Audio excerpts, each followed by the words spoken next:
So the first is when you think about passive investing, the theoretical definition of passive investing, what's actually underpinning it, is a combination of what's called the efficient market hypothesis, that the market ultimately will reflect all of the best ideas and information in its current incarnation at all points in time. If you believe that, then simply mirroring the market is effectively doing the best job possible, right? The second component is that you have to believe that the markets are capable of taking in new funds, and those funds come in or go out with very little impact on the market. And so just to specify this, the efficient market hypothesis presumes that a dollar into the market or a dollar out of the market changes the aggregate value of the market by about 1 penny. Hello and welcome to Wealthy, and I'm your host, Andrew Brill. Some of the market indexes continued to hit new highs. We'll discuss why and get into the overall economy next.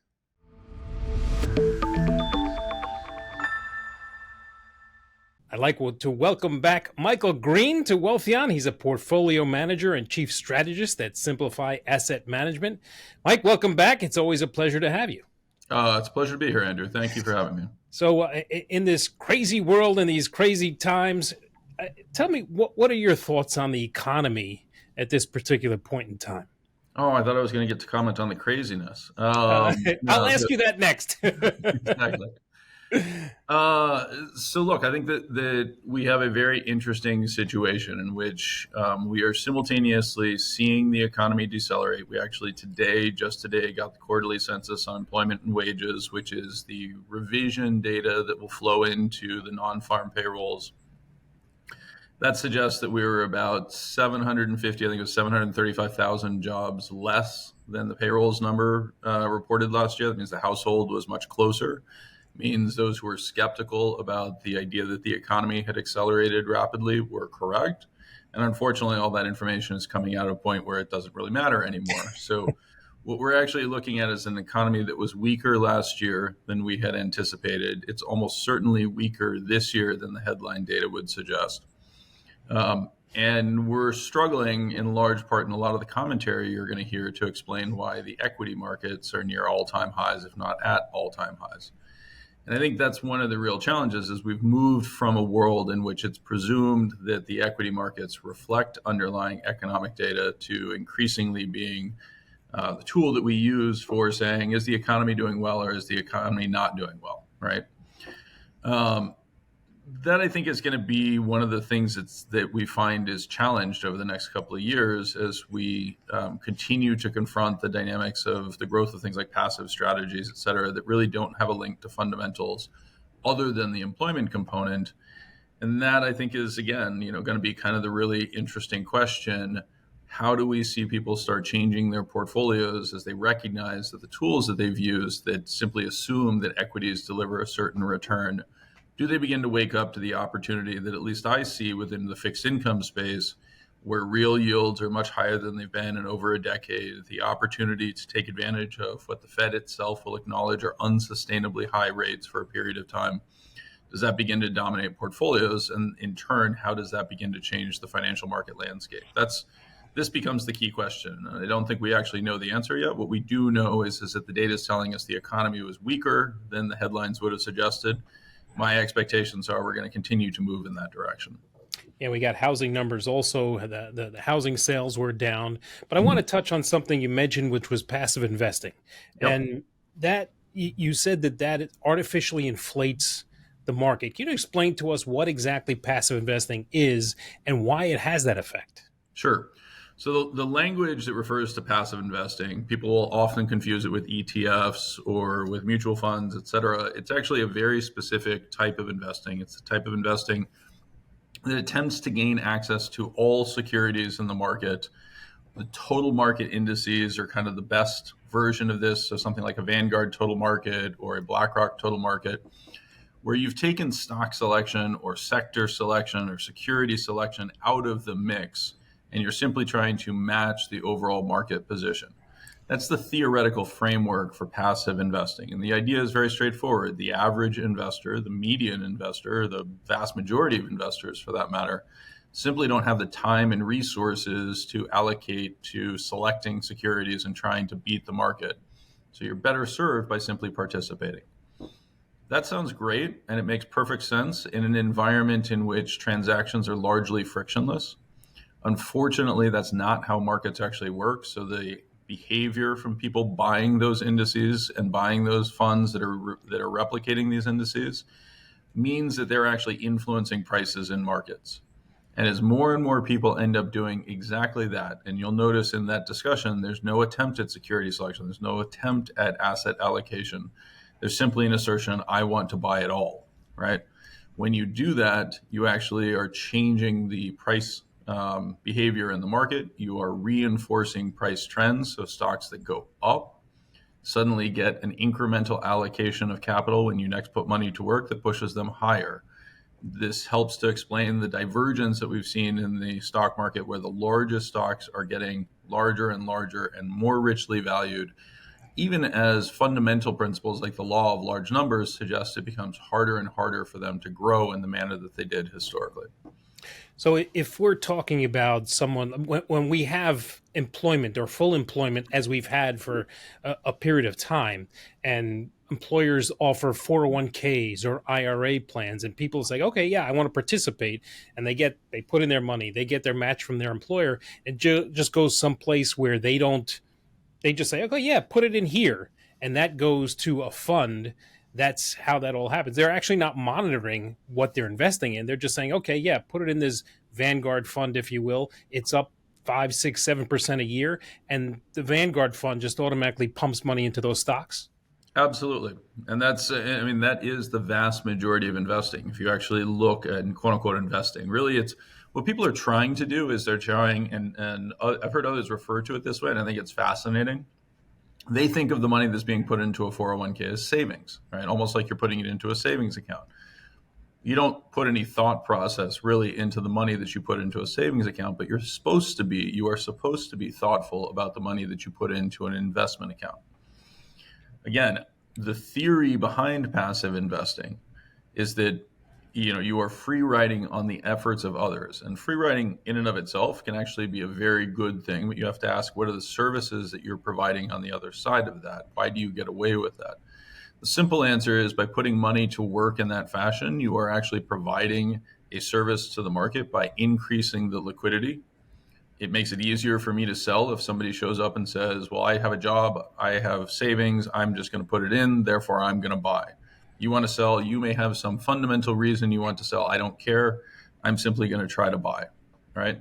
That actually is an interesting service that you can provide to the market. But once those strategies become too large, they actually start to overwhelm the fundamental signals. And that's really where we are in this process. So a lot of money being pumped in because we have had full employment. But as you said at the top, unemployment is starting to move in the other direction. So Right. what happens when those people lose those jobs and that money isn't being poured into those 401ks and the IRAs? Well, it also takes multiple forms, right? So remember that things like 401k investing really didn't exist prior to the 1970s. It was a program that was created in 1978. It was expanded in 1981. It was expanded again in a large scale fashion in 2006 with what was called the Pension Protection Act, that changed 401ks from entities that you had to choose to participate in. You received a job, the HR manager would say, hey, we offer a 401k plan that allows tax deferred investing. Would you like to have some of your money withheld from your paycheck in order to participate? In 2006, that changed. So the vast majority of participants no longer are offered that option. It turned into what's called an opt-out framework as compared to an opt-in framework. Instead of being asked, do you want to participate? You have to specify without being asked, I don't want to participate, right? As a result, participation rose dramatically. More funds were directed to the market. And we've continued to add to that dynamic by creating incentives for employers to match funds that you contribute, et cetera. All of these are good things in and of themselves, but they've dramatically increased the quantity of money that flows from things like 401ks and IRAs into the stock market. And then we went a step further. Once you switch a system from being an opt-in framework, where I have to make a voluntary choice and I have to select my own investments, to one that is an opt-out framework where I'm defaulted into investments, you have to provide the employer with a legal shield that prevents you from suing them when they make that selection, right? Did they behave appropriately with your money? The government solved that by creating what's called a qualified default investment alternative. Those are all passive strategies now. It is required that they be the lowest cost index type products, the passive type products in particular. People tend to be pushed into what are called target date funds. And this has very fundamentally and structurally changed the behavior in the market. So, is it possible that since we're at a point where this has become a problem, or could potentially be a problem because if people are not working and they're not pumping that money in, all of a sudden the signal goes, okay, you know what? I need some cash. Yep. And, all of a sudden the market drops like a tank. Well, so that's the key risk, right? And I just want to be very clear to people that my objective is not to turn around and try to scare people and say, oh my gosh, the market's going to crash, right? Right. But it is important for people to understand that there are a couple of features that play into the scenario that you talked about. So the first is when you think about passive investing, the theoretical definition of passive investing, what's actually underpinning it, is a combination of what's called the efficient market hypothesis, that the market ultimately will reflect all of the best ideas and information in its current incarnation at all points in time. If you believe that, then simply mirroring the market is effectively doing the best job possible, right? The second component is that you have to believe that the markets are capable of taking in new funds, and those funds come in or go out with very little impact on the market. And so just to specify this, the efficient market hypothesis presumes that a dollar into the market or a dollar out of the market changes the aggregate value of the market by about 1 penny. And you can understand why that happens, right? Because for every buyer, there's a seller. Theoretically, we meet relatively closely, right? It turns out, and this is where the academic literature is really beginning to explode, people forget we didn't really have the computational power. Same way AI is beginning to emerge. We now actually have the ability to do research on transaction behavior that allows us to test that theory in ways that we couldn't have tested it before. When those were tested and put to the challenge in 2020 by two academics, Xavier Gabay at Harvard University and Ralph Koajian at the University of Chicago, they found out that the answer to a dollar going into the market or coming out of the market was not a 1 penny increase. It was a $5 to $8 increase. Wow. Right. So 500 to 800 times misspecified in the theoretical model that we've been operating under. Now, the reason that becomes an issue is exactly what you're referring to. That means that the participation and the growing participation has had a much larger impact than we would have theoretically imagined. This helps to explain why market valuations have risen so much as people have been pushed into these strategies. The second thing, though, that it then obviously raises your awareness of is the outsized impact when they start to withdraw. And there's two reasons why they withdraw. One, you hit on job loss that requires you to tap into capital. The second reason, though, is simply retirement. And death and job loss come for all of us is kind of the easiest way to put it, right? So we are going to see this impact. We are seeing this maturing system, the flows beginning to slow. The job growth is now effectively stopped. The rate of job growth that we saw in the U.S. economy last year, as I pointed out, was much lower than we thought it was. On a year-to-date basis, my expectation, my belief is that we're actually quite close to zero net job growth. And if we go into a recession, we'll see the job growth turn negative and people will lose their jobs. And that'll happen at the exact same time that the baby boomers are beginning to accelerate into retirement and start to take distributions. So those are the things that I'm watching for and I'm very cognizant of. And to me, they represent risks that are obviously outsized because of my belief around how the system is working. Is there obviously, one person isn't going to make a difference, but is there a way for, first of all, I guess one of my questions is, can we change this? They obviously changed it so that there's, you can put your money in, say, okay, I want to buy this fund and, just forget about it because the historical increase in that fund is pretty good. How do we combat that? Because it seems like when things are good, the economy's good, people are working, market just goes up because there's that cash because of employment that's being put in. But as soon as Mhm. people lose their jobs, and as like you said, the baby boomers Mhm. retire and start withdrawing on that, there would be a market downturn. How do we fix that?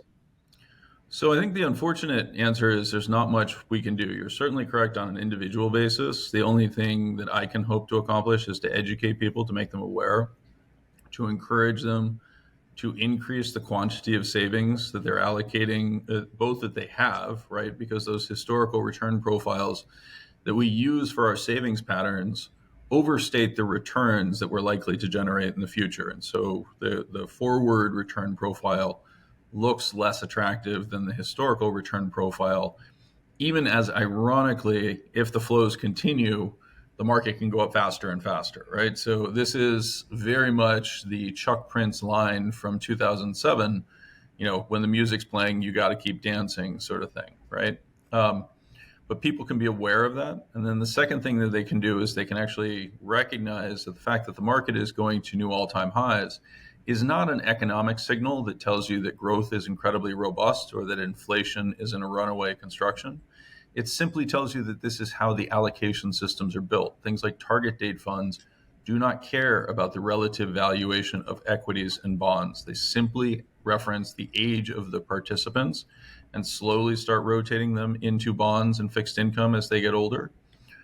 But there is no mechanism for them to accelerate that or to change their allocations. We've been through an extraordinary time period in which we've seen interest rates go from zero to about 5.5% at the front end, and we're somewhere in the mid fours at the longer end. Real yields are positive all the way across the curve, with forward inflation expectations kind of solidly in the mid twos. So those yields are actually delivering positive real yields in the fixed income space. That's something that didn't exist 5 years ago. And yet people are not receiving that signal and recognizing that they should probably start changing their allocations to reflect the opportunity set that has been put in front of them.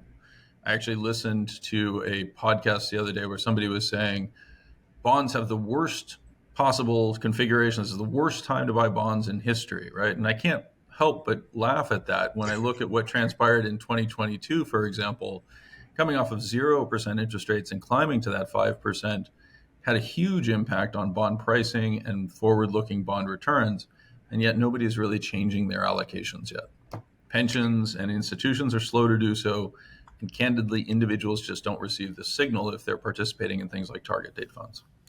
Is it possible with the system that we have for someone to take control of their own IRA or 401k and say, look, you know what?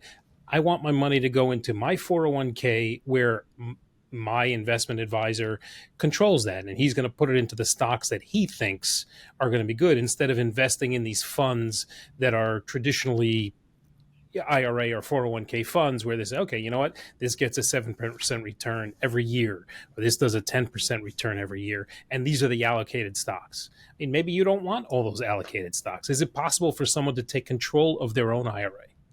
I think it is possible, but it's a lot of work, right? And you're almost guaranteed to underperform until the forces that I'm highlighting start moving the market in the opposite direction.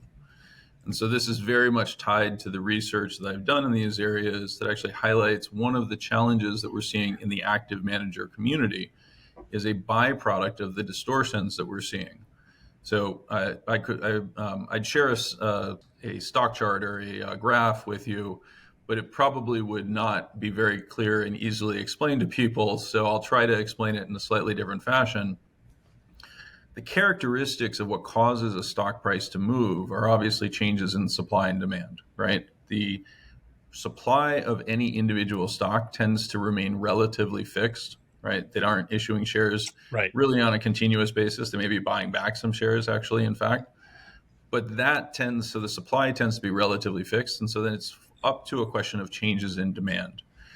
When you think about the largest stocks, the assumption would be that flows and money going into them has less impact than the smallest stocks. But it actually turns out that the way that markets work are effectively the largest stocks, particularly when you have a passive dominated market, everybody has to own those names. If I'm going to create something that looks like the S&P 500 and I want to benchmark myself to the S&P 500, I can ignore the smallest stocks in the S&P 500 index. They don't have a statistically meaningful impact on the performance of the index. But I can't ignore Apple, Microsoft, Nvidia, which is, as of today, reporting earnings tonight, right? One of the most anticipated numbers out there. Um, and as a result, since you can't ignore those, it actually turns out that those are less elastic than the smaller stocks. In other words, changes in supply and demand have a larger impact on those largest stocks. That in turn means that as long as everybody is flowing into these passive entities, the larger stocks are biased to outperformance. And if you're trying to take control of your own portfolio, you're probably more focused on things that you know and companies that you think you can add value to. And as a result, like many active managers, you're almost certain to underperform the S&P 500 as long as these conditions remain in place. Like, are we entering a danger zone? You mentioned Nvidia. We were at the Magnificent Seven. I think we're probably down to five or four of those magnificent stocks. Is this a danger area where we're just, like you said, you have to be allocated into those stocks, whereas the market's going to go the way those four or five stocks go. Like you said, Nvidia reports earnings on the 22nd, which is today, and if their forward-looking guidance, it doesn't matter what they do today because they're actually reporting on what's happened. But if their forward guidance is positive, and that stock's going to pop to 1,000, 1,100 pretty quickly.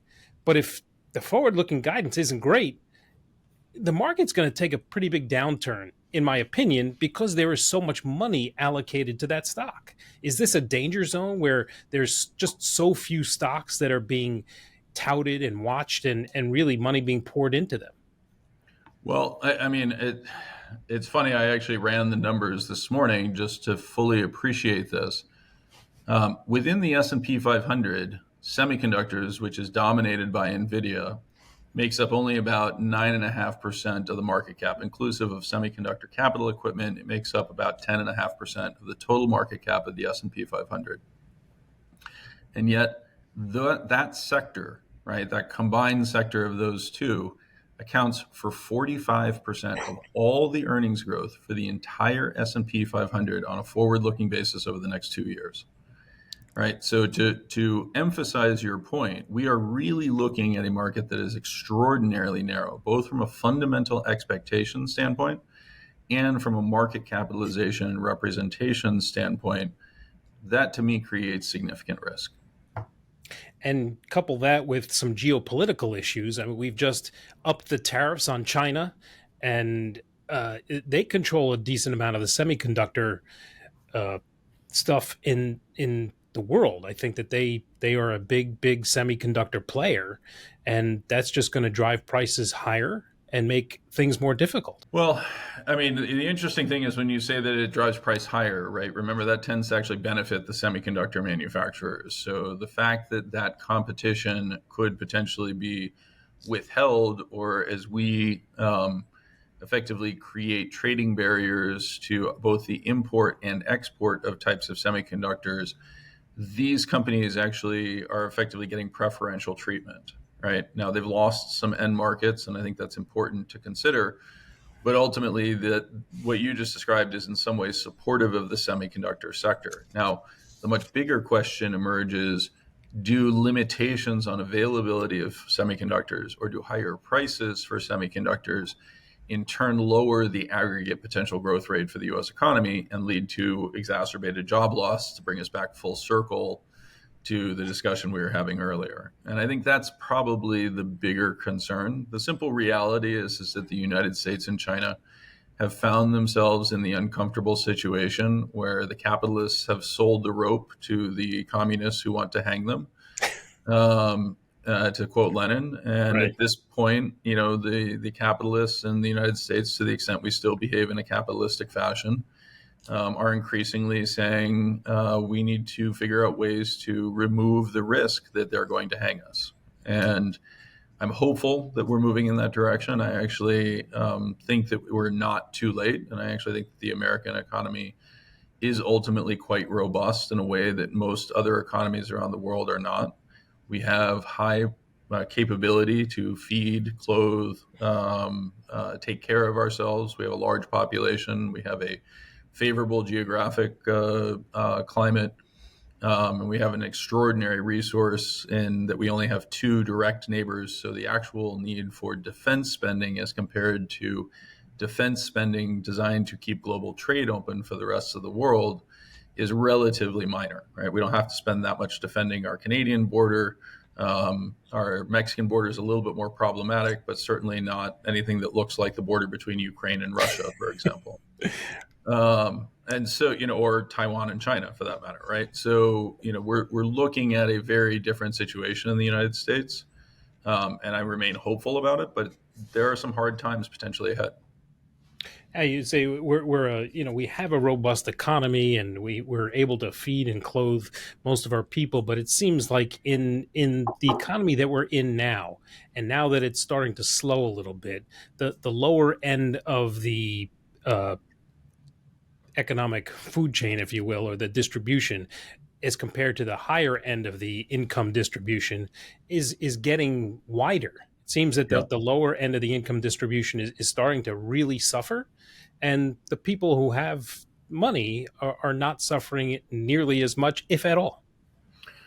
Yeah, I think that's right. And I think, I think this is one of these very frustrating situations. I think where people are, most people who are in the bottom half, or really even in the bottom 90% of the income distribution, are now facing difficulty that is more pronounced than they faced at almost any other time in their lives, right? We've seen that top 10%, and even within the top 10%, it's really the 1%.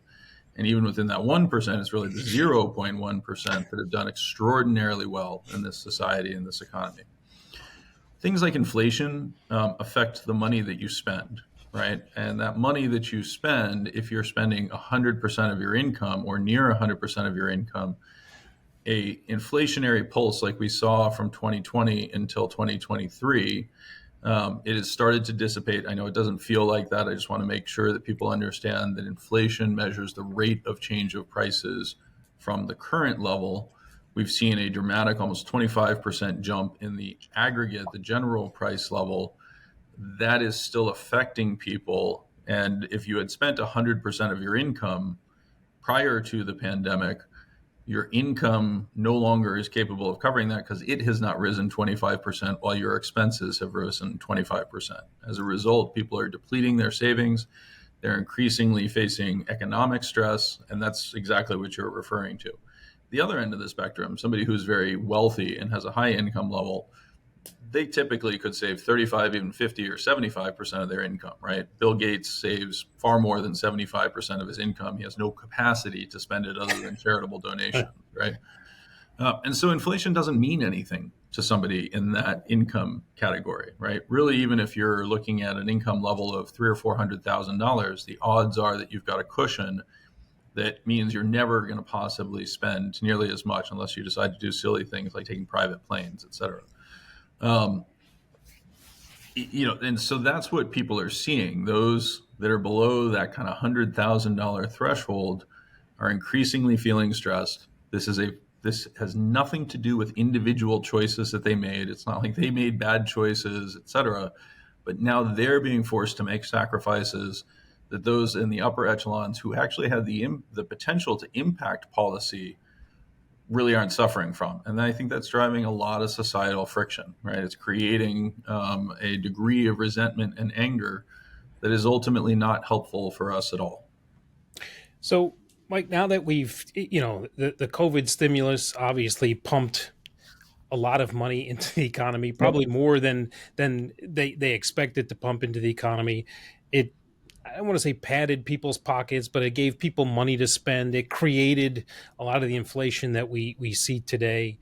But that money is spent. That money is gone, and Yep. now personal debt is growing, and it's becoming a big problem. I mean, look, our national debt, and we'll get into that, is growing as well. But personal debt, car loans, home loans, stuff like that, is really becoming a problem. And at some point the government has to say, okay, we need to bring these interest rates down to help these people. Well, the irony is, and I think a lot of people have this correct, with the exception of mortgages, bringing interest rates down doesn't really help many people at all, right? If Right. you're using credit card debt, and you're paying, I think, the current average interest rate on credit card debt for those who pay interest, right? So again, I'm very fortunate. I'm one of those individuals who uses credit cards for convenience purposes and pays off my balance every month, right? As long as I continue to do that, I'm not going to pay any interest on it. Thank you very much for the convenience and service that this provides. But if I fall behind and I'm suddenly paying that 27% interest rate that I believe is roughly the average for those who do pay interest on those balances, the Fed cutting interest rates by 2%, 2 percentage points, is not going to have any difference. There is no difference between 25 and 27, right?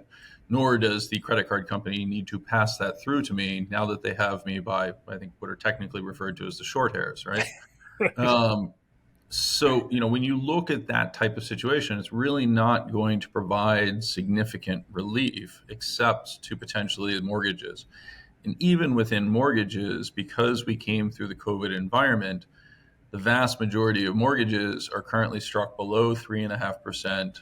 The current mortgage rate is somewhere in the mid sevens, about 7.3, 7.4, I think. As a result, another, let's say we cut interest rates by 2%. Again, that's not going to allow me to refinance my mortgage. It's not going to allow me to obtain any additional liquidity. And so this is a very challenging situation in which, again, those who are at the lower end of the economic strata did absolutely nothing wrong and yet are proving to be the most vulnerable to bad policy choices that were made over the past several years. So understanding that, yes, I my first mortgage was in that seven something percent range, and it seems that it hasn't really stopped. Home sales have slowed, but now I see that more inventory is coming onto the market.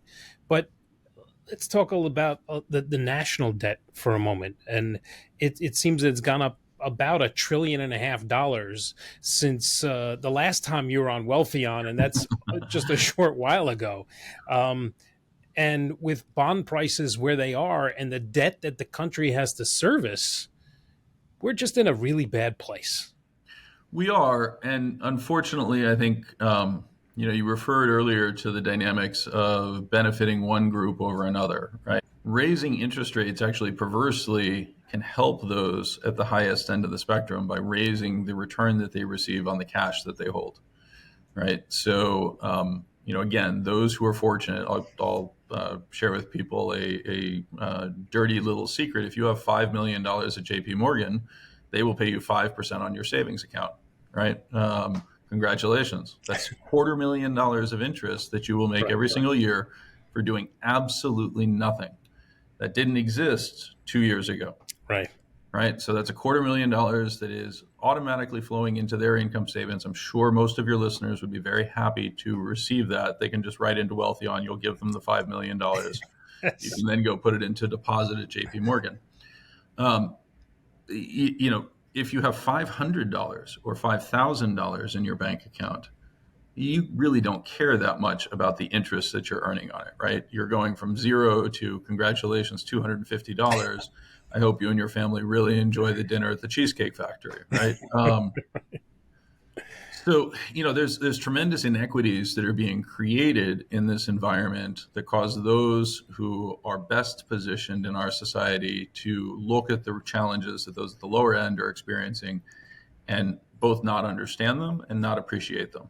When you think about it from the national debt standpoint, it then becomes a question of, does hiking interest rates actually help with what we thought we were trying to do, which is limit inflation? And it does a little bit, right? That hiking of interest rates means that it becomes harder for people to get that marginal credit. It makes it harder for them to buy that desired item, right? But those, again, at the upper end of the spectrum now perversely have more resources. That $250,000, I can go use that to buy a nice sports car, right? I don't need it, but now I have found money that the Federal Reserve has gifted me, so I can go buy a nice car, right? That type of dynamic means that it's not particularly effective at fighting inflation. And what it's actually doing is slowly bringing the economy to the point where people, again, at the lower end are facing more and more distress. This becomes particularly egregious when we consider that we've actually cut many of the support payments that were a cause of the inflationary dynamics that you're referring to, but largely benefited those in the lower and middle classes that have a high propensity to spend that next dollar that comes in, right? So the answer, unfortunately, is not to give more money away, on either the high end or the low end, the answer is actually let's start to try to recognize that we need to take money away from the high end, and we need to be cognizant that we can't just hand it out to the low end. And gosh, you know what that also does? We call those taxes, and we actually raise them on rich people. And when we do so, we reduce inflationary pressures, we reduce the capacity for the economy to purchase goods and services. That slows the economy down, lowers prices, and at the same time deals with that really troubling debt, right, that we're talking about. Now, nobody wants to hear this, nobody wants to accept this or deal with this. And I find it incredibly ironic that entities like the Club for Growth have now come out and said what we need is to cut tax rates even more, right? The debt is a problem. We need to cut tax rates even more, and we need to cut spending. There's no mechanism to cut spending, right? The money that is being spent right now, half of it is basically half of the increase is tied simply to the interest expense. You can't stop paying that. And you can't stop paying Social Security, and you can't stop paying Medicare. So what exactly do these people think you're going to cut? You got to protect yourself. Absolutely. Now, is when the Fed increases interest rates, they're obviously looking to slow the economy. They're Yep. they're looking to have businesses borrow less. They're trying to get some money out of the economy, or to flow slower and stuff like that. Is the American people collateral damage for that? Because it's the big businesses that are throwing this money around. Yes, we have the companies like Nvidia and Facebook. They say, "Oh, we're spending billions and billions of dollars on AI," so they have the cash. They don't have to. And at this point in time, money's a little too expensive, so they're going to use their cash, wait for interest rates to come down, then they'll replenish their cash when they need to. But is the American people the collateral damage when they raise interest rates? Before I answer that question, the answer to which, of course, yes.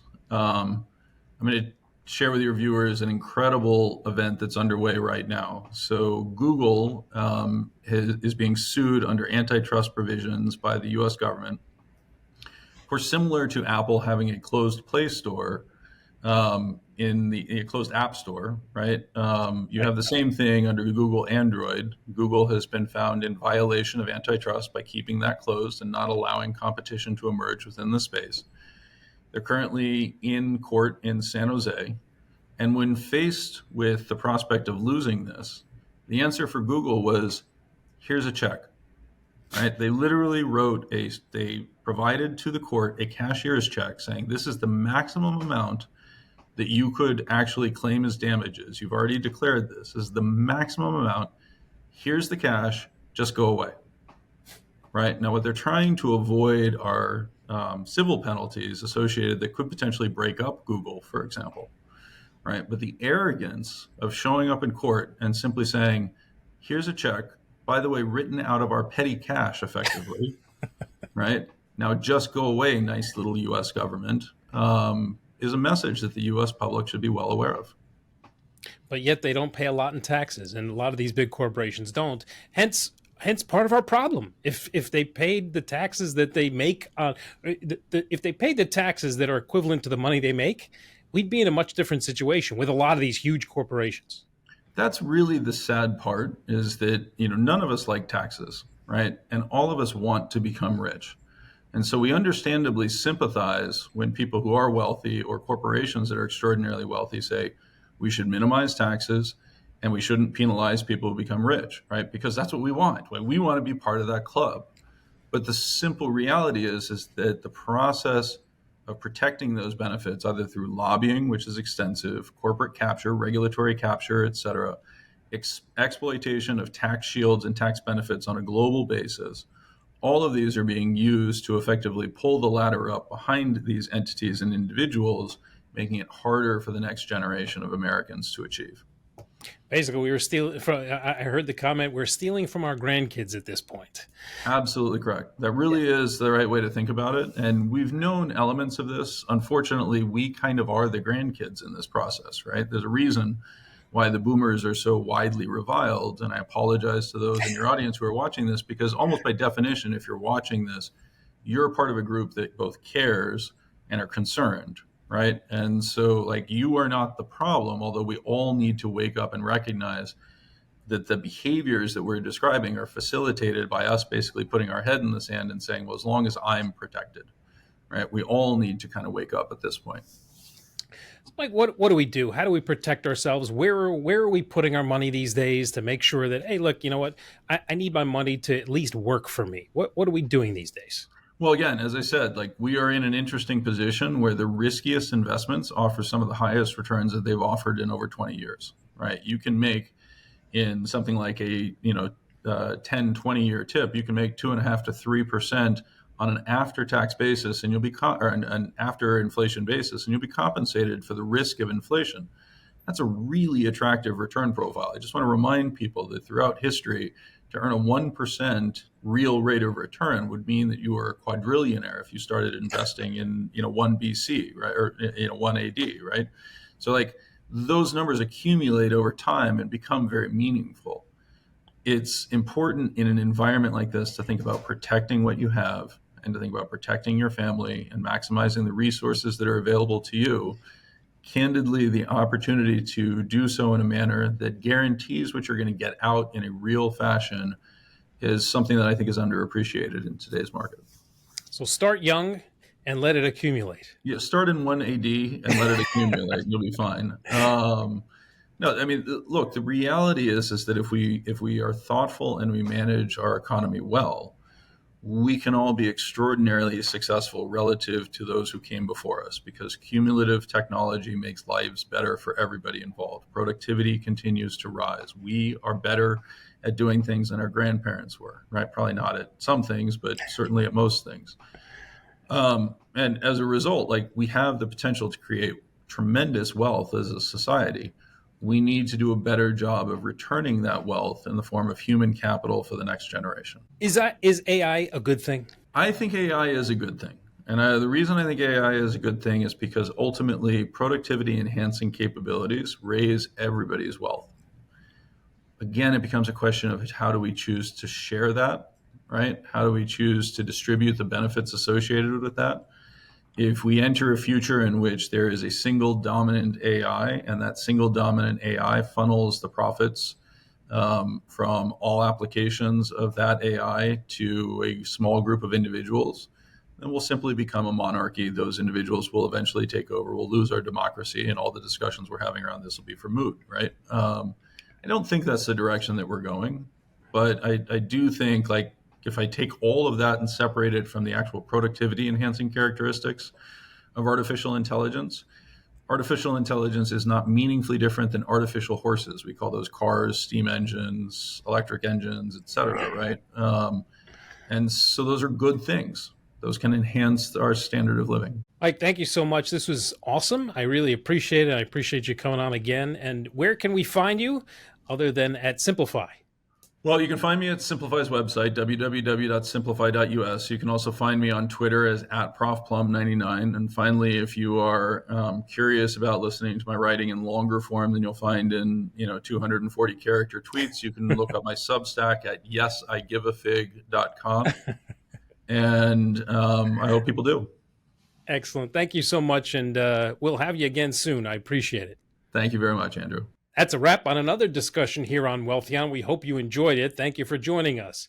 If you need help being financially resilient, please head over to wealthion.com and sign up for a free, no obligation portfolio review with one of our registered investment advisors. And remember to follow us on social media for the latest news and information to help you invest wisely. And if you could like and subscribe to the channel, we'd greatly appreciate it. Don't forget to hit the notification bell so you can find out when we post new videos to the channel. Thanks again for watching, and until next time, stay informed, be empowered, and may your investments flourish. And if you like this content, please check out this video next.